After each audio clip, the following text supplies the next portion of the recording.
दक्षिण में लिखी गई राम कथाओं में महर्षि कम्मन की राम कथा है इरावतारम, इराम अवतारम।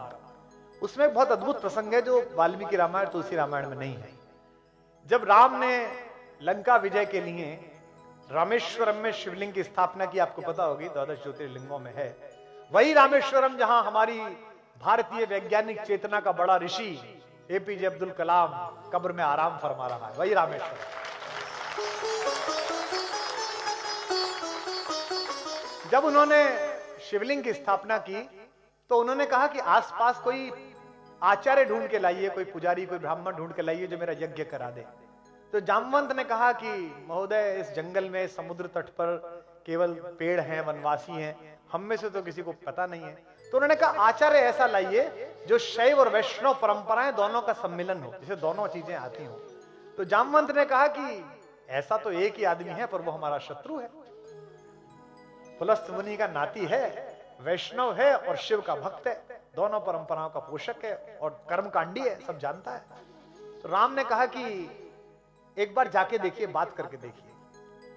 तो ये इरावतारम में कथा आती है, कितनी अच्छी है। दुश्मन भी हो तो ऐसा हो, सामने वाला भी। हाथ में आंख में पानी नहीं, हाथ में खंजर नहीं, आंखों में पानी चाहिए।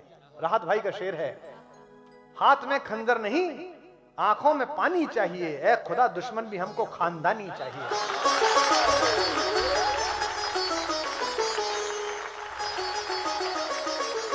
तो रावण जैसा आचार्य, जामवंत जब लंका पहुंचे राम के कहने पर, महर्षि कम्मन लिखते हैं कि यह बात रावण को पता चली कि जामवंत आए हैं।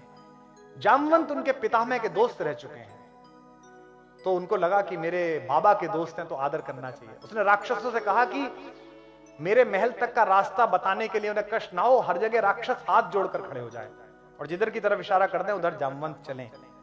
कथा आती है कंब की रामायण में महर्षि कम्बन की कि जामवंत, चूंकि शरीर आकार बड़ा था उनका, तो उनको रास्ता दिखाते दिखाते रावण के पास तक ले गए। उन्होंने, रावण ने उन्हें प्रणाम किया, खड़े होकर पैर छुए और कहा कि मैं आपका स्वागत करता हूं राक्षस राज रावण, किस लिए आप आए हैं?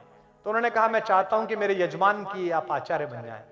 तो उसने कहा कि स्वीकृति से पूर्व मुझे विचार करना पड़ेगा और विचार में देरी लगेगी, तो अगर आप आसन ग्रहण कर लेंगे तो अच्छा होगा, मैं भी बैठ पाऊंगा। जामवंत बैठ गए। रावण ने पूछा कि आपका यजमान कौन है? तो जामवंत ने कहा कि अयोध्या के राजकुमार महाराज दशरथ के पुत्र श्री राम मेरे यजमान हैं और वे एक यज्ञ करना चाहते हैं, भगवान शंकर के विग्रह को स्थापित करके शिवलिंग को पूजा करना चाहते हैं अपने एक बड़े काम के लिए। तो रावण ने पूछा क्या ये बड़ा काम लंका विजय तो नहीं है? जामवंत ने कहा आचार्य आप ठीक समझ रहे हैं, ये लंका विजय का यज्ञ है, तो क्या आप आचार्य पद स्वीकार करेंगे? रावण भी प्रतिभाशाली था, उसे पता था कि कौन व्यक्ति आया है मुझे आचार्य बनाने के लिए, इतना बड़ा अवसर मिल रहा है। उसने कहा कि मैं उनके विषय में ज्यादा नहीं जानता, लेकिन वे दूतों के प्रतिपालक हैं, वे अपने दूत को बहुत अच्छी तरह रखते हैं और ऐसे मर्यादावादी यजमान का आचार्य बनना मुझे स्वीकार है, जाकर उनसे कह दीजिए कि मैं आऊंगा। क्या है रावण, जिसके घर में मां सीता सुरक्षित नहीं, शील के साथ सुरक्षित नहीं, यह है रावण। उस समय का शत्रु भी कैसा है राम का। तो जामवंत ने पूछा कि क्या व्यवस्था करनी पड़ेगी, क्या क्या सामान मंगाने पड़ेंगे? तो आचार्य रावण ने कहा कि चूंकि हमारा यजमान वनवासी है और अपने घर से बाहर है, इसलिए शास्त्र की परंपरा है कि अगर यजमान का घर ना हो, बाहर कहीं पूजा करानी पड़े, तो सारी चीजों की तैयारी आचार्य को स्वयं करनी होती है। तो आप कह दीजिए अपने यजमान से कि वो केवल नहा धोकर स्नान करके व्रत के साथ तत्पर रहे, मैं सब चीजें कर दूंगा। अब उसने अपने लोगों को बुलाया और कहा कि भाई पूजा कराने के लिए जाना है, ये सब सामान तैयार करो। इसके बाद रावण एक रथ लेकर मां सीता के पास गया और सीता से उसने कहा कि समुद्र पार तुम्हारे पति और मेरे यजमान राम ने लंका विजय के लिए एक यज्ञ आयोजित किया है और मुझे उस यज्ञ के आचार्य के रूप में बुलाया है।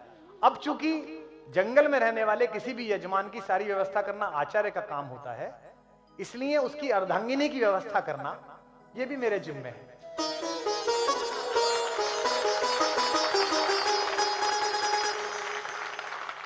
तो ये रथ खड़ा हुआ है, ये पुष्पक विमान है, तुम इसमें बैठ जाओ, लेकिन तुम ध्यान रखना वहां भी तुम मेरी ही सुरक्षा में हो, मेरी ही कैद में हो। और मैं आचार्य रावण तुमसे ये कहता हूं कि तुम मेरे यजमान की अर्धांगिनी के नाते, अर्ध यजमान के नाते इस पर बैठ जाना। कम्मन राम कथा में प्रसंग आता है कि यह सुनकर देवी सीता ने रावण को आचार्य कहकर प्रणाम किया, जो आज्ञा आचार्य। और अगली बात सुनिए, और उनके प्रणाम करने पर उसी रावण ने देवी सीता को अखंड सौभाग्यवती भव का आशीर्वाद दिया।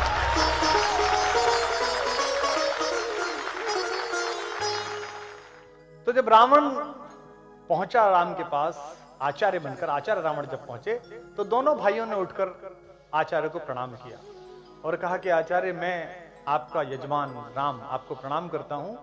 मैं लंका विजय के लिए एक यज्ञ कर रहा हूं। मैं चाहता हूं कि यहाँ के शिव का विग्रह स्थापित हो, ताकि देवादिदेव महादेव मुझे आशीर्वाद दें कि मैं लंका पे विजय प्राप्त कर सकूं। ये लंकेश से कह रहे हैं रावण, लेकिन आचार्य रावण से कह रहे हैं। आचार्य ने कहा कि मैं आपके यज्ञ को पूरी तरह संपादित करूंगा और ईश्वर महादेव चाहेंगे तो आपको उस यज्ञ का फल प्राप्त होगा, ये रावण ने कहा। तैयारियां शुरू करिए तो बताया कि हनुमान गए हैं शंकर का विग्रह लेने के लिए, शिवलिंग लेने के लिए। अब हनुमान गए हैं तो ये भी पता नहीं कि वो महादेव को डायरेक्ट लाएंगे या कोई शिवलिंग लेके आएंगे, क्योंकि हनुमान की तो इस चीज में एक्सपर्टीज है कि उन्हें दवाई मंगाने भेजो तो मेडिकल स्टोर ले आते हैं उठा के। तो आचार्य रावण ने कहा कि पूजा में देरी संभव नहीं है, मुहूर्त नहीं टल सकता, इसलिए आप बैठिए और आपकी धर्म पत्नी वे कहां है, उन्हें बुलाइए। तो राम ने कहा कि आचार्य, मेरी धर्म पत्नी तो उपस्थित नहीं है यहाँ पर, तो ऐसी कोई शास्त्रीय विधि हो जिसमें उनकी अनुपस्थिति में यह यज्ञ हो जाए। तो रावण ने कहा यह संभव नहीं है, केवल 3 प्रकार से इसकी अनुमति है। एक, या तो आप विधुर हो, आपकी पत्नी नहीं हो, दूसरे आप अविवाहित हो, आपका विवाह नहीं हुआ हो, और तीसरे आपकी पत्नी ने आपको त्याग दिया हो। क्या तीनों स्थितियां हैं? तो राम ने कहा तीनों स्थितियां तो नहीं है। अब राम ये कैसे कहें कि आप ही हैं उसके कारण, क्योंकि वे तो आचार्य हैं। तो जामवंत ने कहा कि आचार्य फिर इसकी क्या व्यवस्था है? तो उन्होंने कहा कि जब कोई यजमान जंगल में हो और उसके पास यज्ञ को पूरा करने के समस्त साधन ना हो, तो आचार्य की जिम्मेदारी होती है कि वो यज्ञ के साधन उपस्थित कराए। तो आप विभीषण को और अन्य अपने मित्रों को भेज दीजिए, मेरे यान में अर्ध यजमान सीता बैठी हुई है, उन्हें बुला लाइए यहां। ये इरारामावतारम में जो कम्मन के लाल रखी उसमें प्रसंग है। उसके बाद पूजन हुआ, विधिवत पूजन हुआ। मां सीता ने अपने हाथ से ही वो शिवलिंग स्थापित किया, जो आज भी वहां लंकेश्वर का शिवलिंग वहां पर मौजूद है, जिसके बारे में कहते हैं कि जब रामेश्वरम में कहते हैं कि जब हनुमान अपना शिवलिंग उठा लाए एक, और हनुमान ने कहा इसे हटाओ मैं भी लगाऊंगा, तो राम ने कहा कि जो लगाए लगने दो। जब हनुमान नहीं माने, कहा महाराज मैं तो लेके आया हूं। तो राम समझ गए कि इन्हें थोड़ा सा अपने बल पर अहंकार आ रहा है, तो राम ने कहा इसे हटा लो।